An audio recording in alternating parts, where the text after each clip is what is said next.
Assalamualaikum warahmatullahi wabarakatuh. Alhamdulillahirabbil alamin. Allahumma sholli ala sayyidina Muhammad wa ala ali sayyidina Muhammad. Bagaimana kabarnya anak-anak hari ini? Baik kan? Alhamdulillah, luar biasa baik semuanya. Mudah-mudahan kita senantiasa diberi sehat, ilmu kalian manfaat barokah. Kita awali dengan bacaan Fatihah. Ala hadhihi niyah niyatin sholihah la hadratin Nabi Mustafa Rasulillah sallallahu alaihi wasallam. Al-Fatihah.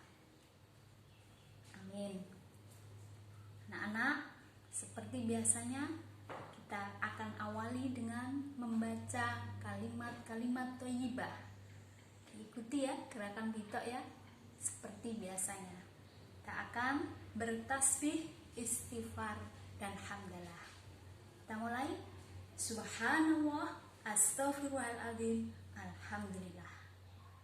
Anak-anakku yang saya banggakan, hari ini Wito akan menyampaikan materi Pondok Ramadan tentang akhlakul karimah.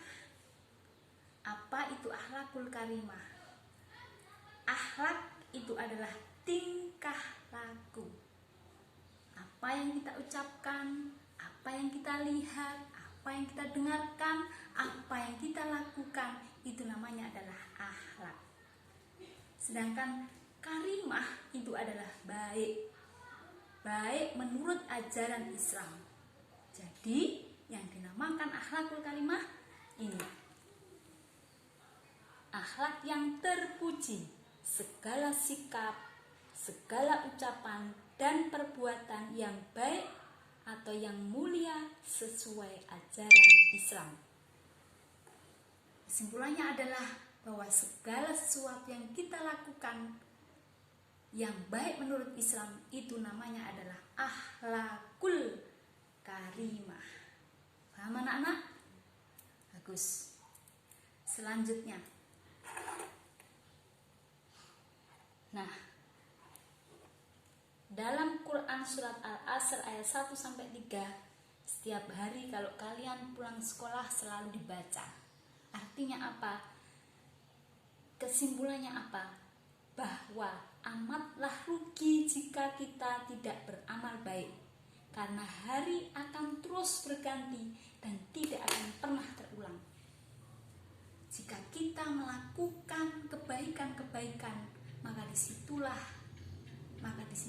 kita termasuk orang-orang yang berakhlakul karimah. Selanjutnya adalah macam-macam akhlakul karimah. Di sini ada 7 macam. Yang pertama adalah kita berakhlak baik kepada Allah. Berakhlak baik pada Allah itu bagaimana? Yaitu menjalankan perintah-perintah Allah dan menjauhi larangan-larangannya. Contohnya apa? Banyak sekali. Misalnya kalian sholat 5 waktu tidak pernah kalian tinggalkan. Misalnya kalian melaksanakan puasa Ramadan pada saat ini. Nah, itu adalah contoh, adalah kita berakhlakul karimah kepada Allah Ta'ala. Yang kedua adalah meneladani Rasul. Berakhlakul karimah kepada Rasul, di antaranya adalah meneladaninya, mencontoh, meniru akhlaknya Rasul, kita terapkan dalam kehidupan sehari-hari. Itu adalah meneladani Rasul atau berakhlakul karimah kepada Rasulullah.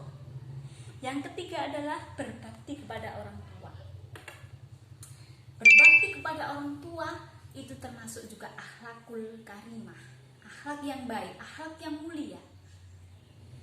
Contoh, kalian oleh orang tua kalian disekolahkan di MTSN 4 Pasuruan.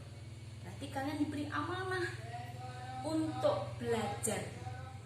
Ketika kalian belajar, ketika kalian tidak pernah absen, ketika kalian bersungguh-sungguh giat, maka di situ kalian sudah berbakti kepada kedua orang tua, menjalankan amanahnya. Paham anak-anak ya? Yang selanjutnya adalah, silakan ini, berbakti kepada guru. Berakhlakul karimah kepada guru, berakhlak baik kepada guru itu diantaranya adalah berbakti kepadanya.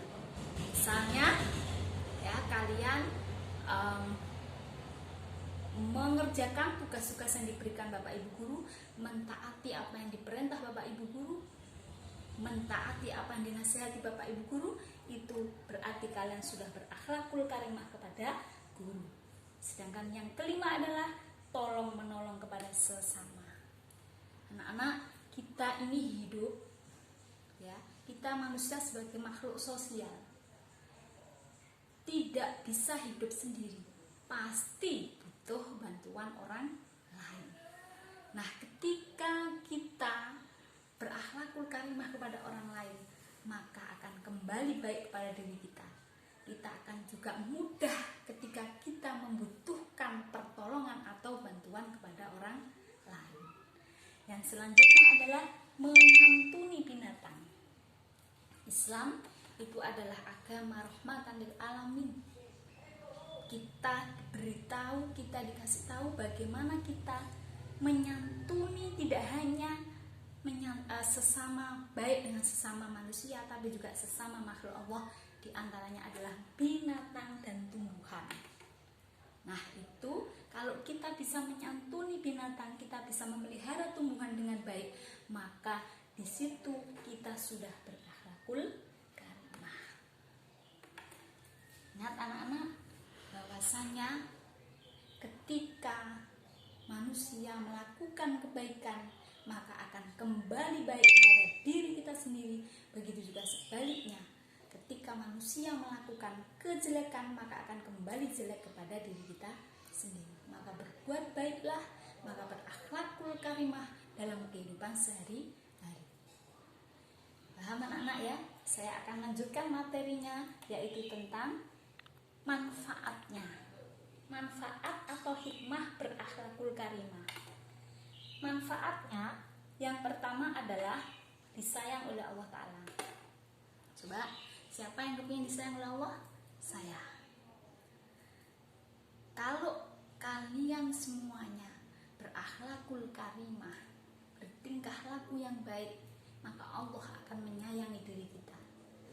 Kalau Allah sudah sayang kepada hambanya, maka apa yang kita minta, apa yang kita panjatkan, apa yang kita inginkan, pasti akan diberi oleh Allah. Kuncinya adalah berakhlakul karimah. Yang kedua, disukai oleh orang banyak. Kalau tadi Bu Ita menyampaikan bahwa manusia adalah makhluk sosial, pasti butuh bantuan orang lain. Kalau banyak orang suka kepada kita karena kita sudah berakhlakul karimah, maka dengan mudah kita akan dapat mengatasi segala masalah, karena kita punya banyak teman, disukai oleh banyak orang. Nah, itu adalah manfaatnya atau hikmahnya berakhlakul karimah. Baik anak-anak, selanjutnya adalah, nah, setelah kalian menerima materi Bu Ito tadi tentang akhlakul karimah, ini ada tugas, ya, lembar kerja. Ada tugas yang harus kalian lakukan, yang harus kalian kerjakan. Apa yang harus kalian kerjakan? Di sini saya kasih contoh. Tadi macam-macamnya akhlakul karimah kan ada 7 ya, ada 7. Yaitu yang pertama akhlakul karimah kepada Allah. Nah, ini nanti format ini nanti kalian isi. Hari, tanggal, ini saya kasih contoh. Hari Selasa 19 Mei 2020, akhlakul karimah yang kalian amalkan berakhlak kepada Allah apa? Misalnya membaca doa saat berbuka puasa. Nah, manfaat yang dirasakan apa? Merasakan nikmat ketika berbuka. Ini contoh saja, ya. Sedangkan yang kedua, saya beri contoh juga akhlakul karimah kepada Rasul. Hari, tanggal, ini membaca sholawat ketika mau tidur. Manfaat apa yang dirasakan? Hati merasa tenang saat mau tidur.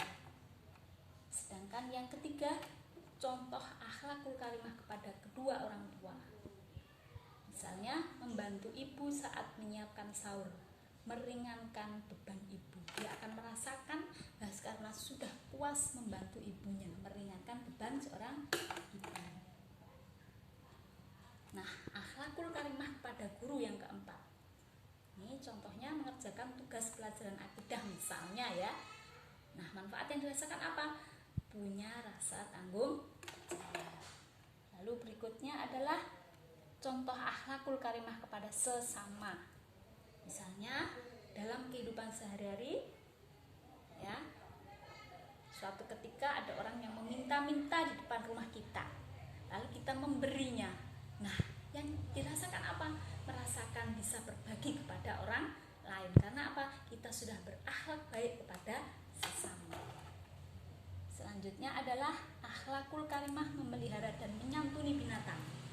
Ini saya beri contoh memberi makan seekor kucing. Ya, dengan memberi makan seekor kucing berarti kita sudah berakhlakul karimah kepada binatang. Nah, yang dirasakan apa manfaat yang kita rasakan? Melatih kepedulian kepada makhluk Allah di sekitar kita. Yang berikutnya terakhir yaitu akhlakul karimah memelihara dan menyantuni tumbuhan. Ya, misalnya ini saya beri contoh, aku menanam biji cabai di belakang rumah. Manfaat yang saya rasakan apa? Kalau nanti sudah tumbuh bisa dimanfaatkan ibuku untuk memasak. Nah, ini adalah dari ketujuh akhlakul karimah tadi, kalian disuruh untuk menuliskan yang sudah kalian amalkan. Ya, saya ulangi lagi. Pertama berakhlak kepada Allah Ta'ala, pada Allah ya. Yang kedua adalah kepada Rasulullah. Yang ketiga kepada orang tua.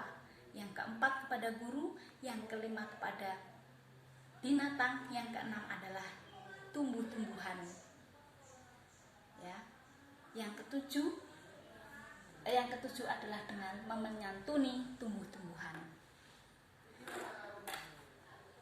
Setelah terakhir, nah ini nah kalian nanti ada tanda tangan siswa dan orang tua.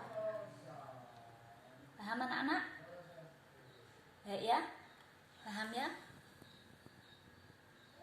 Jadi kesimpulannya adalah setelah kalian menerima materi tentang akhlakul karimah, maka kalian menceritakan, menuliskan berakhlakul karimah kepada Allah, Rasul, orang tua dan lain sebagainya yang tadi Bu Ito sampaikan, minimal 1 hari 1 akhlakul karimah.